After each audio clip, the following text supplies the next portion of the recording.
সার্বিকভাবে বিশ্ব ব্যাংকের সাথে যে আলোচনাগুলো হয়েছে ভেরি পজিটিভ। বিশ্ব ব্যাংকের প্রেসিডেন্টের সাথে যে আলোচনা হয়েছে ভেরি পজিটিভ, এবং অন্য যে ইস্যুগুলো আমাদের ইলেকশন ম্যানিফেস্টোর সাথে অ্যালাইন্ড ওরা হচ্ছে, এবং এই ব্যাপারে কোনো দ্বিমত নেই।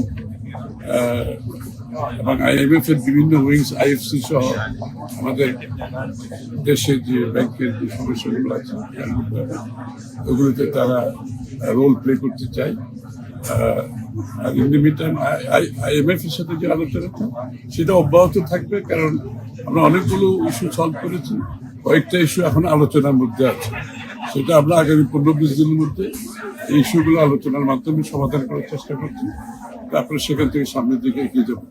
চলমান একটা প্রক্রিয়া, এটা তো এমন নয় আজকে যেগুলো এখন আনরিজলভ রয়ে গেছে এগুলো আমরা আলোচনা চলবে, এটাই সিদ্ধান্ত হয়েছে। এবং সেটা আগামী 15 দিন পরে আমরা আলোচনার পর আমরা সিদ্ধান্ত নেব।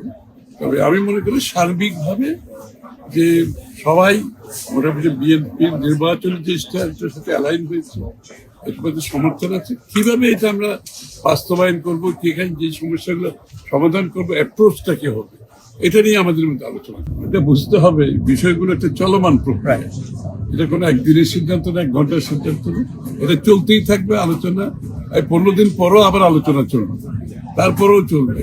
এইসব হচ্ছে this is all work in progress, চলতে থাকবে, এবং যত যেতে থাকবো আমরা এর মধ্যে সমাধান হবে, এর মধ্যে আমাদের কাজও চলতে থাকবে।